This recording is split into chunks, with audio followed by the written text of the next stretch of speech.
Good evening. Today, of course, we continue with our look at agape and law. We've got some theological and intellectual heavyweights coming up today, so I decided we needed a special moderator and introducer, which is going to be our friend Zach Kalo. Zach with sort of the eternal student, which is what all professors want to be, I guess. Zach, PhD in history from Penn, almost a PhD in theology from UVA, a law degree from UVA, and now is the Michael and Diane Swigart Research Fellow and Associate Professor at Valparaiso, but been with us many times. He's going to introduce our morning speaker, Zach Wheeler. Thanks, Bob. Well, good morning. Chuck told me I could introduce him in any way I wish and even go off script, but probably in the interest of fidelity, I'll give you the official line. Charles Matthews is the Barber Professor of Religious Studies at the University of Virginia, where he teaches, so we're told, in a number of fields: Christian thought, Augustine and the Augustinian tradition, religious ethics, religion and culture, religion and politics, and most importantly, evil and sin. He's the author of a number of books, including Understanding Religious Ethics, which is a comparative study of Islamic, Jewish, and Christian ethics, and monographs including A Theology of Public Life and The Republic of Grace. Most importantly, Chuck is also my dissertation director, though he perhaps has forgotten this since I haven't actually produced anything in written form yet for him, but I'm sure it's forthcoming. So with that in mind, turn it over to Charles Matthews. Okay. Thank you. Can you repeat that? Yeah, that's great. I actually thought I would skip the talk and we would just have this be a live viva of Zach for a little while, so you could all share in talking with where his status of his dissertation and stuff is. In progress. Yeah. So I think we should start with a lit review and then move from there. Maybe we should do topics first. Yeah, right. Yeah. Thank you for having me out here to Pepperdine, although I have to admit that my gratitude for this is somewhat ambivalent, since now I have to go back. So heading east again is a grim thought in these wintry days. I guess that's why you guys did this. It's very clever, but it's been a wonderful conference, and I hope it continues to be illuminating for all of us. My theme is the dialectic of law and love during the world, according to Augustine. That has three parts to it, and in a way they'll structure my talk. Ultimately, I want to talk about the dialectic of law and love as Augustine understands it. Now, this, in fact, is an aim that is usefully framed in part by my desire to support Geoffrey Murphy's eloquent culminating discussion in his piece on Christian love and criminal punishment that we read for the conference, in his insistence that Augustine is an especially important figure for Christian thinking about justice. I think Murphy's right that Augustine asserts the right of the state to execute while also insisting that it's almost always wrong for the state to execute that right.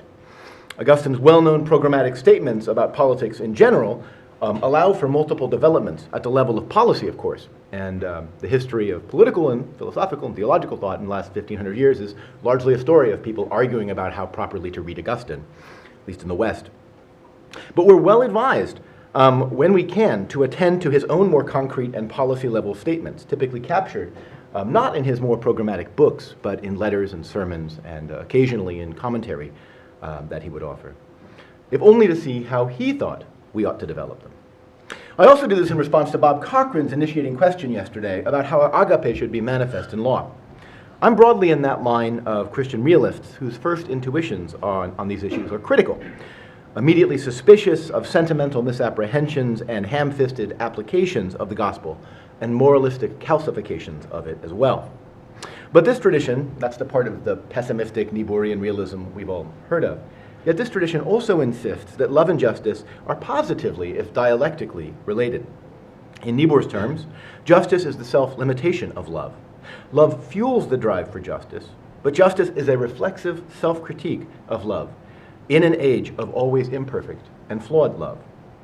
That is to say, love sees and is moved by the other, so much so, indeed, that it knows to mistrust slightly its own vision and its own operation, as both are insidiously infected, always with a leaven of self-interest. And so love seeks to set up controls and checks which are relatively autonomous from itself as a way of policing its own ardor. Here I want to try to bring together these two prompts, Murphy's and Cochrane's, and explore how Augustine's reflections on judgment may offer us guidance both for the agape-informed exercise of law and for those of us who would be the agape-fueled executors of it. Before getting to the nitty-gritty of this issue, though, I want to say something about what I take to be the overall theological context in which this issue presses upon us, at least those of us who see ourselves as Christian. Others can take analogical advice from this, perhaps, but I want to be frank about the limitations of some of my context here. And I want to start by saying something about this odd phrase, during the world, that appears in my title. Then I'll introduce something about what I think about the character of our situation vis-a-vis the crisis of judgment and authority that I see us confronting, and then I will turn to Augustine. This phrase, during the world, it's a weird phrase, and when I first sent it in to the conference, someone sent back and said, "This is a typo?" It's actually, it may sound like a kind of hip neologism, but in fact it's very old. The text itself that I draw it from comes from a will in 1435, when someone put in their will that there be said every day during the world 3 masses for the dead man's soul. The idea behind it is much older still. The whole cosmology is packed into those 3 words, in fact. It suggests that our immurement in the world as we find it is in some way not the whole story about us, that our current condition in this dispensation is crucially contingent, at least in the sense that our lives' significance is not absolutely determined by the immanent forces that both press upon us and seem to sustain us. And it insists that the right language within which to conceive of this contingency is not, as is often the case for us, spatial, as if there was some other place to be other than the world, but rather temporal, as if this is an era that we have to undergo.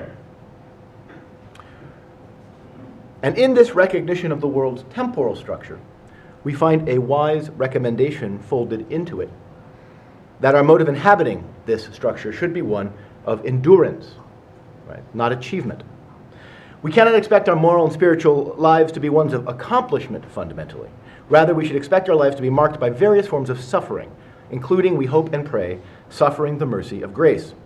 Our agency is primarily, in that sense, responsive, not proactive. Martin Luther famously said, man's life is more acted upon than acting. And that's a very Augustinian thought. Successful human life is marked more by waiting, watching, and enduring than by accomplishment, more by response than ex nihilo action. As Augustine said, in this life, justice consists more in the forgiveness of sins than in the perfection of virtue. But this emphasis on endurance should not blind us to the real presence of genuine goods in our world and the real possibility of our attaining them. We're actually being given them.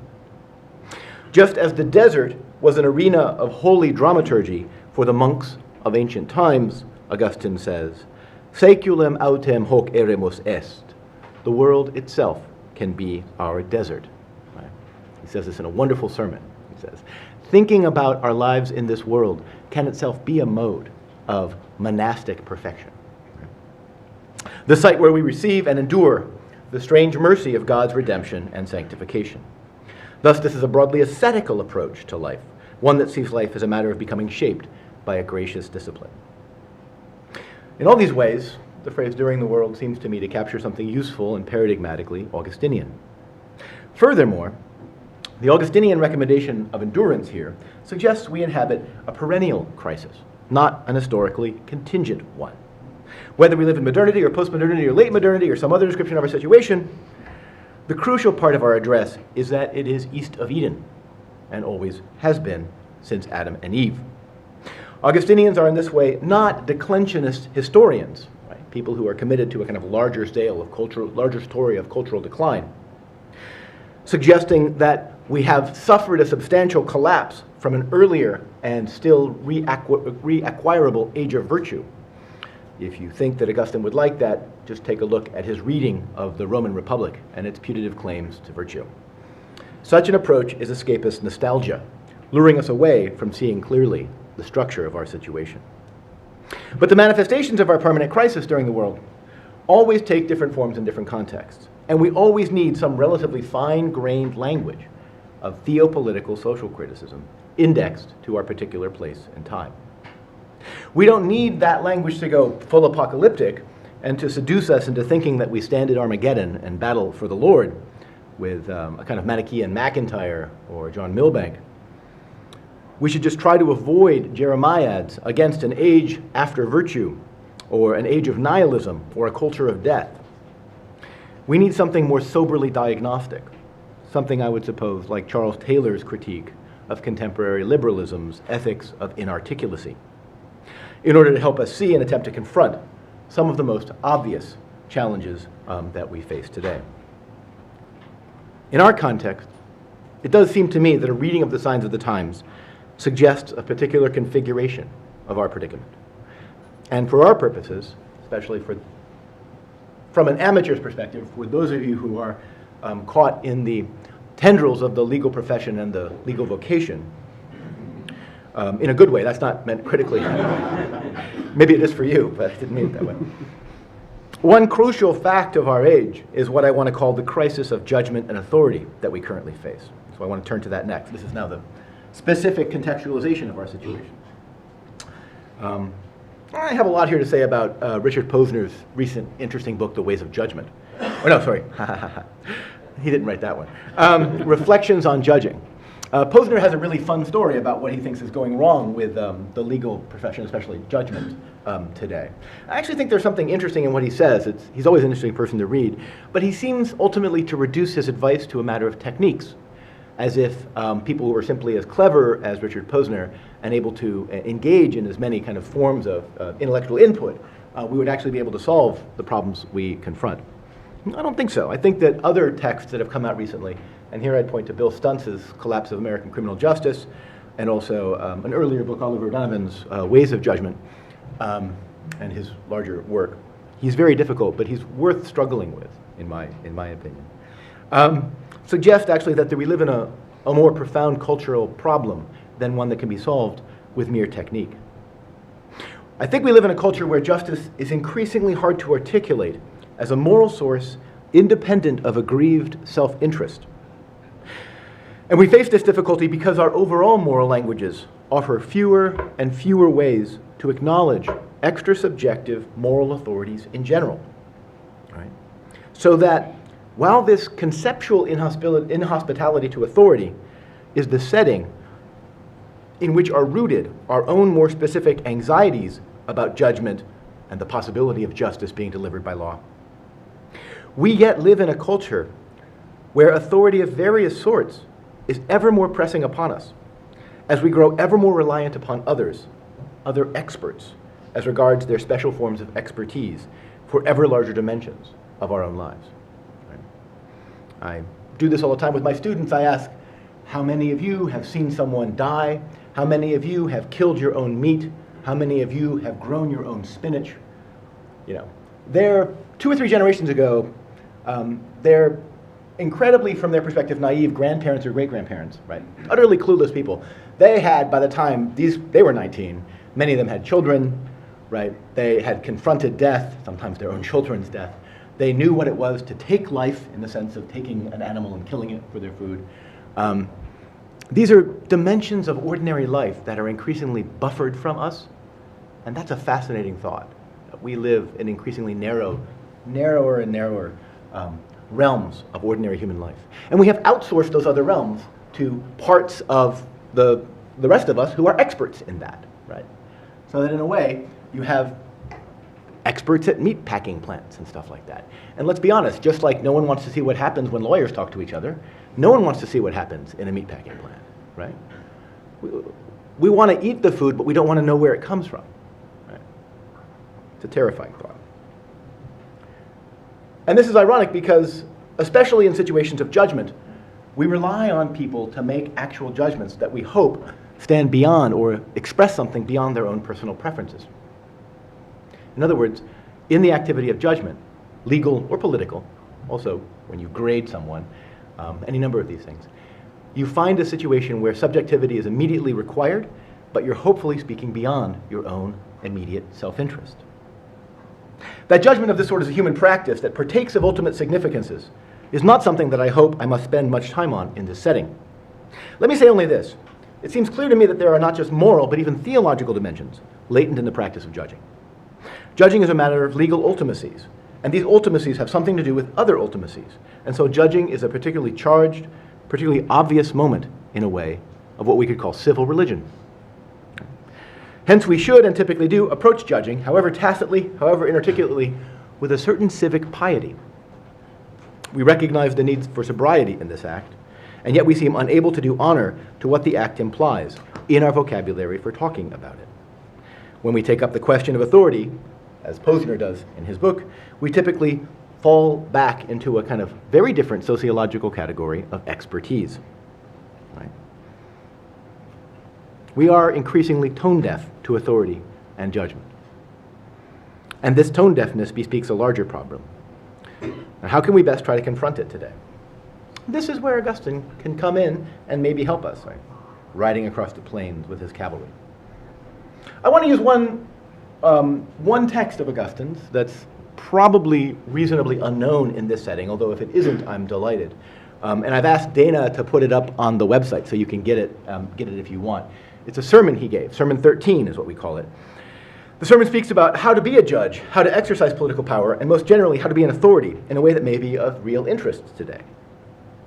A bit of background on the sermon. It was given in a setting that was redolent of authority, triumphant, and also complexly compromised. He gave it, we believe, on May 27th, 418 AD in Carthage. You won't be tested on this, so don't write this down. In Carthage, not Hippo, not his hometown, but Carthage, which is the capital, effectively, of Roman North Africa, at the Basilica of St. Cyprian. Now, the basilica had been built on the site of Cyprian's martyrdom, about 150 years before. Cyprian, of course, had been martyred by the authorities, and he had been martyred because he refused to sacrifice to the Roman emperors. Okay. So the basilica was clearly a place of some complicated theological and political charge. Yeah. And Augustine himself, in giving the speech, was himself an authority, probably at the height of his authority in North Africa, for the Christian community and the political order alike. It may well have been that his sermon was preached to some of those viri illustris who held the offices that were once occupied by Cyprian's own killers, right? In other words, the same bureaucracy was in play in North Africa, but now it smiled, its claim to do, on the Christians, right? There were still Caesars, there was still an Imperium Romanum, though now, of course, Rome was professedly more or less Christian. And this sermon, which is on Psalm 210, right? Be instructed, all you who judge the earth, is used by Augustine to explore the relationship between law and love, justice and mercy. And it's interesting in many ways. But first of all, the pattern of biblical texts he uses is unusual and significant. He spends the first part of the sermon, you think it's about judgment, but he spends the first part talking about the general human story of sin, grace, and redemption, right? In this story, he says, we're all secondary co-workers with God, at best, right? And he echoes Paul, work out your own salvation in fear and trembling, that you might find yourself in him, in Christ, as you have lost yourself in yourself. Right? So his first interpretation of the text, be instructed, all you who judge the earth, is to say that all of us judge the earth, and we all must be instructed. Only after this general contextualization does he turn to what he calls the everyday understanding of this phrase, namely the political one. Certainly such judging, the mark of real political rule for Augustine, is inevitable.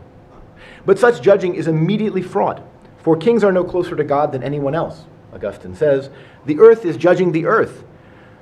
A human is judging a human, a mortal judging a mortal, a sinner judging a sinner. Right? This is being, again, spoken probably to relatively high-powered authorities in the basilica who were there. And what's interesting about this, Augustine says, is that in fact we know there are biblical and New Testament examples of Christ talking about judgment. But interestingly, they are Christ's example of talking about judgment by refusing to judge. Right? There was one sinless man who could judge, and he chose not to, Augustine points out. Politics is a very dangerous site for our sin, he seems to say. And yet politics is inevitable and necessary. The point of political judgment is found in its salvific benefits, its ability to serve the redemptive purposes of God and to keep order in society so that God's message may be more safely and securely propagated. Authorities are put in their offices then for him, and officium here is also the Latin word he'll use for duty, of course, to secure justice and be merciful in their dealings. But the problem is, from their perspective, from the perspective of the officers, they are fallen humans prone to doing injustice themselves. So he says, and we can imagine him turning directly to the authorities when he says this, in being a judge, judge yourselves first in all things, and understand that a duty of this sort is not to be enjoyed, but something to be endured, to be experienced as being tortured. And he uses this language of torture here, being tortured on the rack of your heart.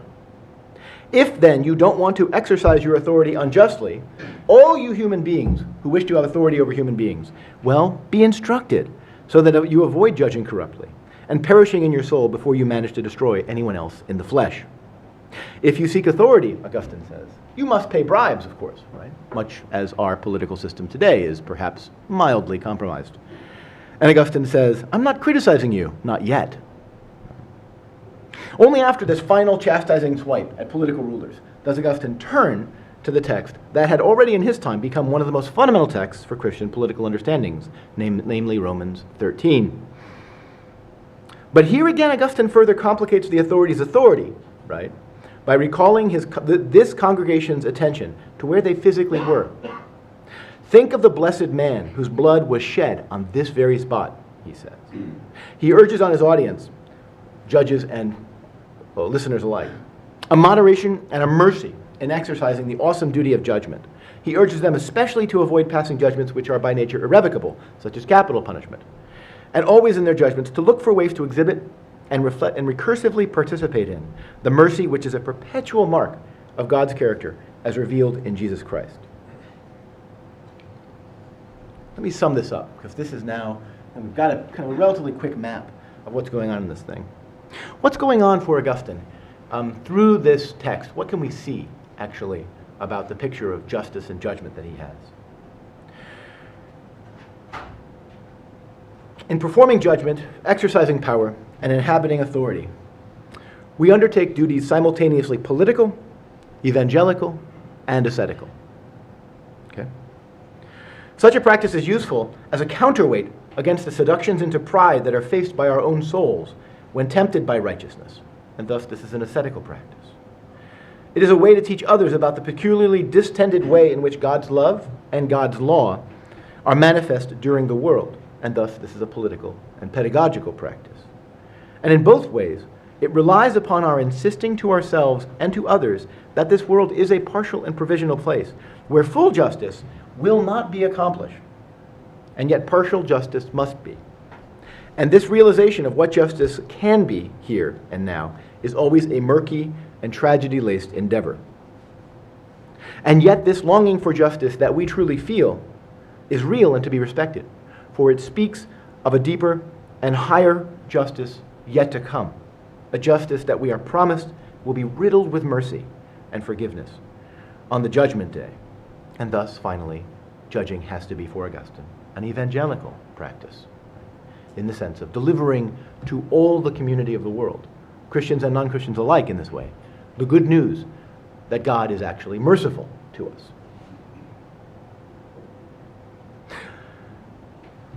Now, let me conclude very quickly here. As Zach Kalo mentioned yesterday in his talk, the secular political imaginary that we've largely inhabited, maybe the last 60 or so years, is possibly beginning to show some cracks, some possible moments where people recognize, without giving up their secularity or even their simple unbelief, they recognize the possibility that, in fact, we may find ways to speak of things that cannot be captured in a purely secular etiquette of a contractual law system. If this is the case, Christian conceptions of mercy may find more interesting traction here than they have in the past. Not in a way that would impose them on anyone else, but in a way that offers them as a possible way of construing some of what happens, even in secular courts of law. Augustine lived in a saturatedly theological environment that he knew was saturatedly theological. We live in a saturatedly theological environment that we don't know is saturatedly theological. But nonetheless, I do think that in his own refracted way, Augustine's lessons are ones from which we can learn. Thank you.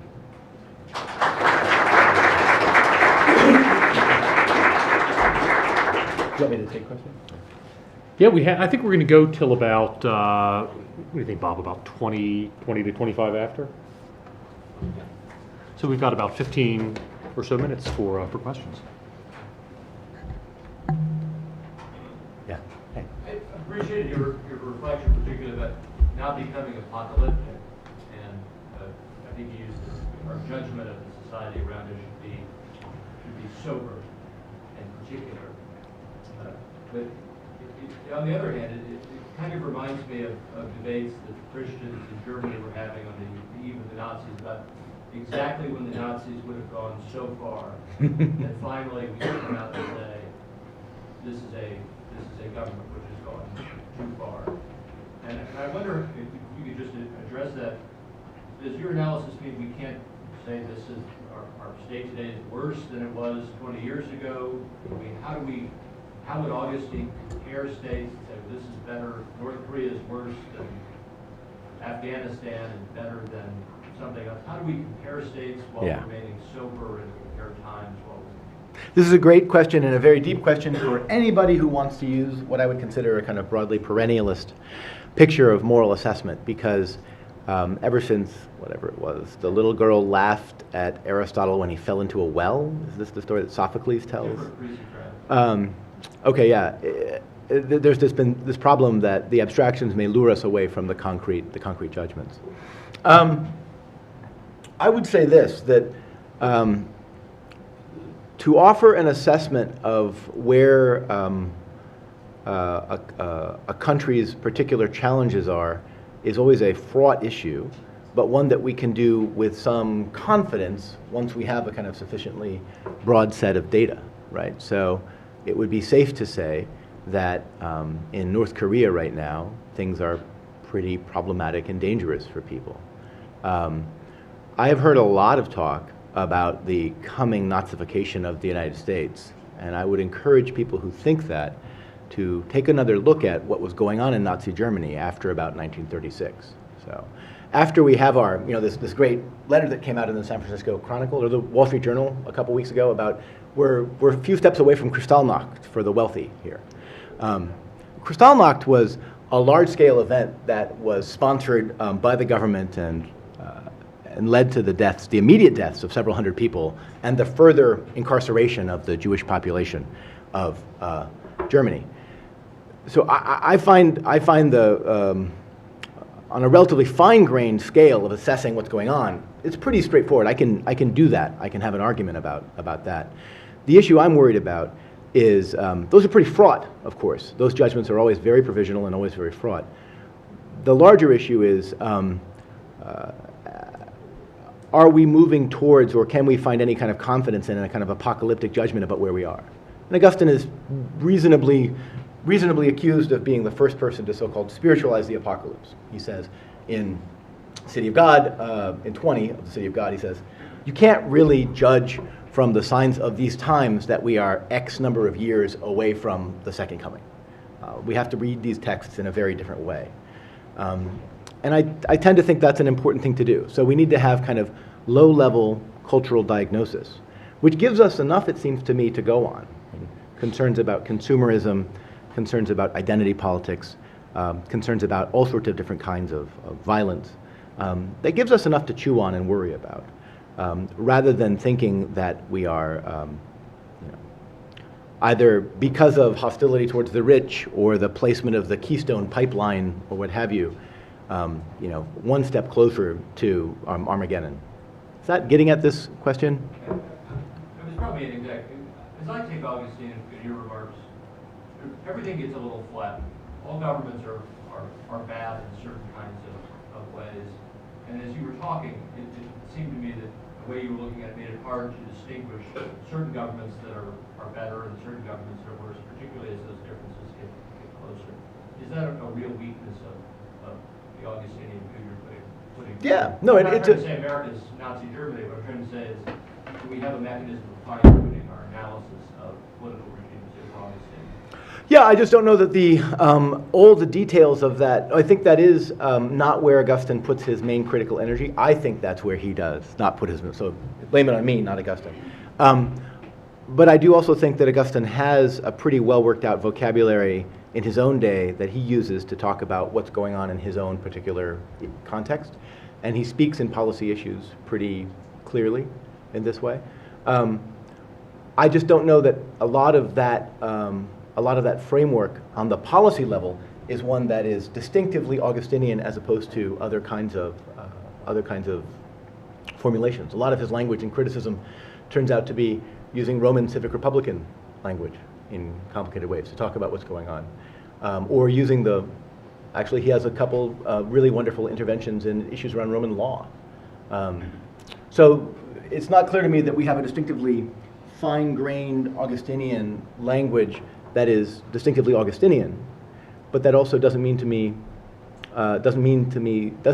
imply that we cannot construct one that is compatible with the larger programmatic picture.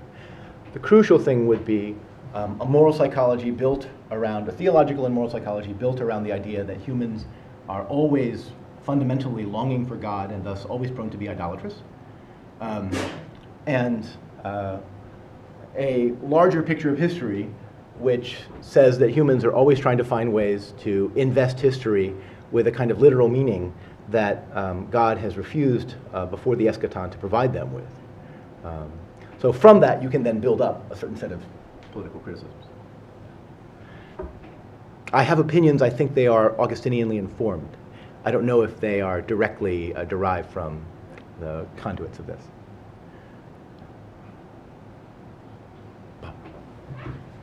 Just a comment and then a question. When you were describing the limited nature of our experience, and I guess how that might limit our wisdom with none of us ever, or many of us never having seen a person die. I mean, people used to die at home, and that's what I mean. Yeah. And the other things that you mentioned, I was reminded of Dean Andrew of Yale's description of lawyers today, that lawyers today who get involved in firms and work enormous hours don't have the broad range of experience, even from reading novels, but just personal experience, and then they become judges and they don't have a broad base to make judgment on it. His focus is on the fact that lawyers exercise practical wisdom and judgment in advising clients, whereas I think your focus was on those in authority exercising practical wisdom and judgment. So maybe just, I don't know whether you'd have thoughts on whether what you said applies maybe also to the lawyer in a lawyer counseling relationship as well as to a judge in the judging role. I have. And then just the second question, which is very quick. The things you said at the very beginning about Augustine seeing our role as being more reactive, is that likely to lead to a certain passivity, or suggest that there would be a certain passivity on people's part rather than going out and taking charge and fighting injustice? Yeah, no, that's right. Let me do the second one first then. Yeah, it does, and it raises all sorts of questions, and it's a charge that's been long thrown at Augustinians in particular and the Christian tradition more broadly. This was the basic charge that by Augustine's time the pagans were charging of the Christians. But you don't care. You don't care about Rome. And that's why Rome fell, right? And so Augustine has to simultaneously say, in some sense, we don't care about Rome. In some sense, this is all more of the same. But there's another sense in which we do. And this is how we can care. We care because God has chosen in this complicated history to manifest God's grace and glory through the particular history that we live in. And in this history, we have to live in civil and social orders of stability and peace. And this is going to require us to have certain kinds of civic virtues and to care for the polity in certain ways. But we won't treat Rome like an ultimate, right? So we'll never say, my country, right or wrong. right? And that's the problem with you imperial Romans, is that you believe in an imperium sine fine. This is the Virgil's line, an imperium without end, right? And sine fine there has a kind of theological ambition. So he wants to say, we can care about the state, we can care about politics, we just can't care in the ultimate ways you want to care about to the pagans. And I just think that, by and large, that's a struggle that is always happening in all of our souls. To the degree to which this is an ultimate matter for us, matters a lot. And Augustine would look at the United States today and see a lot of idolatry. He would look at me and see a lot. I'm idolatrous in this way. So, for Augustine, political philosophy has some similarities to a 12-step group. He's always trying to detox you from the enormous enthrallment to political, the seductions of political magnificence and glory, right? I was saying to Jim White that it's very, very important to realize Augustine always starts his main treatises very carefully. He was a rhetor, right? The very first word of the city of God is gloriosissimum, most glorious. It turns out that glory is the moral psychological anchor through which Rome is held together in his reading of Rome in the first 5 books of the city. But in this first use of this word, most glorious, gloriosissimum, he applies it to the city of God. So he's trying to say the city of God is the actual locus of glory, not the state in this way. And we're always tempted to move our polities towards a Jerry Bruckheimer film. And that for Augustine is, in some ways, a good example of our idolatry. So yes, this is an old and deep worry about Augustinians and maybe Christians in particular. And Rousseau had this worry, right? Rousseau was exactly about this worry. There's a kind of quietism, what can look like quietism from the non-Augustinian perspective, I would say. For Augustinians, it looks like the charge quietism is thrown at them from people who are too committed to the imminent realization of some absolute good in the world. So I don't know if that fight is ever going to end before the eschaton. At some point, depending on your theological views, someone's going to be able to say to the other side, see, we were right. But I'm not sure when. On the lawyer thing, let me say quickly on the lawyer thing. I have lived a very fortunate life in which very few lawyers have been involved. The lawyers I've met are wonderful people, but luckily so far I've managed to avoid. But I think that the problem, from hearing what people had said here and from talking to other people, is again, there's a movement towards a fixation on expertise. Cronman's actually got a wonderful book on liberal education in general, which is fantastic. And it seems to me that lawyers are authorities. And to give advice, to give counsel, right, to anybody in this culture about how to navigate the legal system, even in terms of buying a house, is already to participate in I have authority, I can tell you, I can lead you through this maze, right? I can lead you through the dark wood wandering of real estate law. And it seems to me that we do ourselves, as humans, a real disservice if we try to reduce all the problems of our vocations to questions of expertise. So Dean Vischer, who was, there he is, his thing yesterday about the question of the pastoral character of lawyers, that really resonated with me. And those of us who are academic teachers, we have this there too. There are lots of ways in which you can present yourself as an expert in your field and you can assess in these ways. But at a certain point, that kind of competence gives out and you start actually you have these really weirdly intimate talks with your colleagues about students.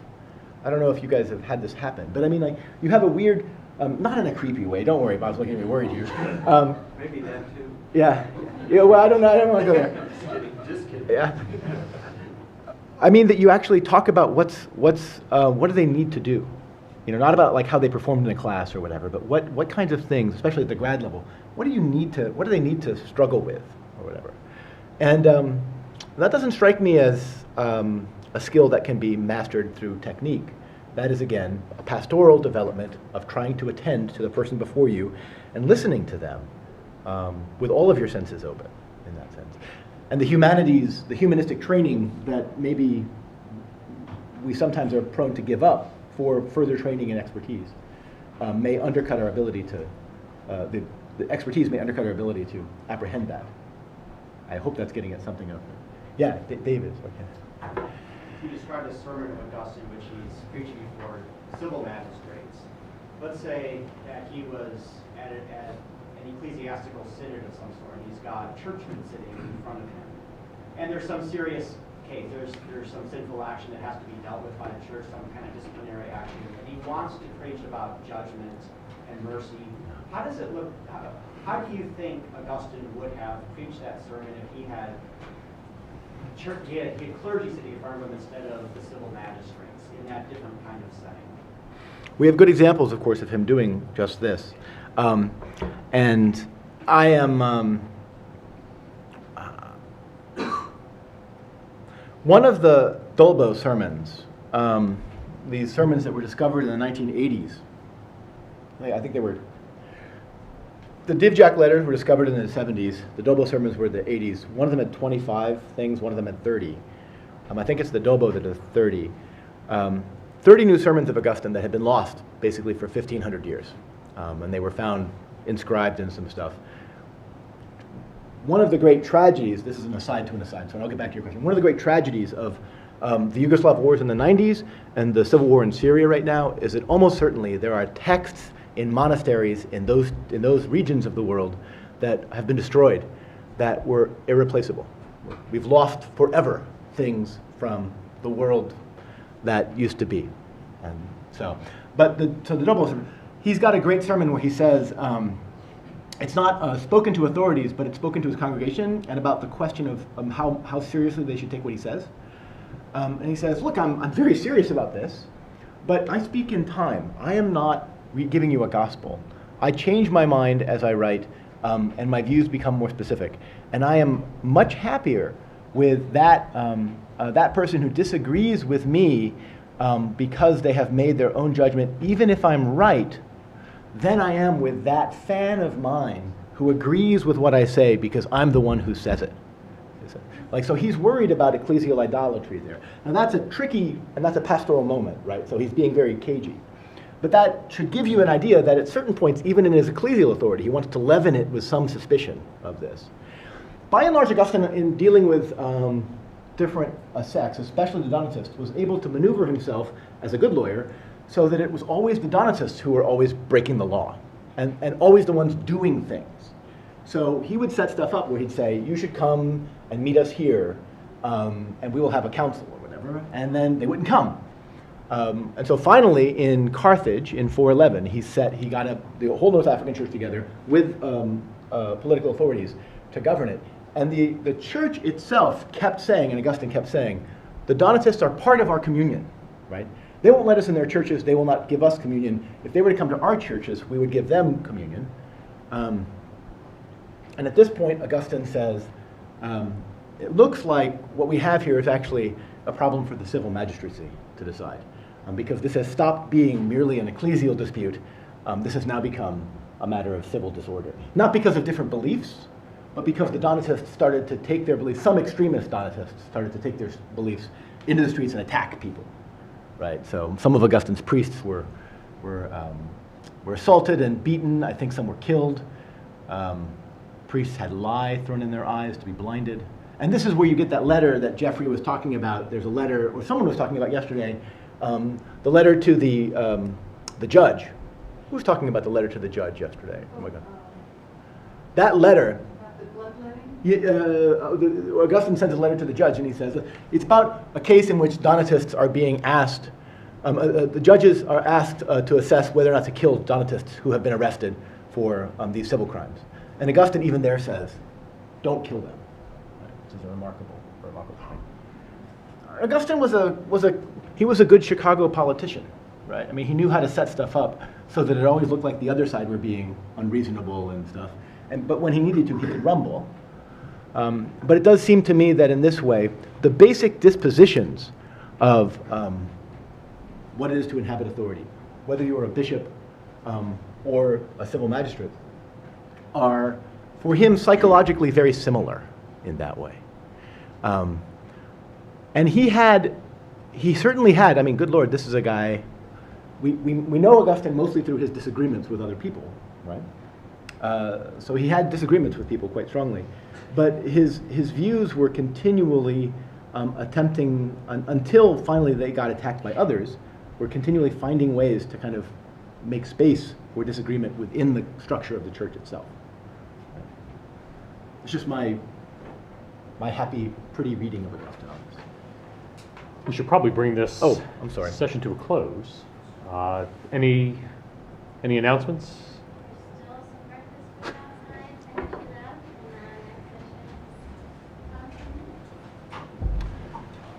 and Now, why don't we start the next session? Thank you.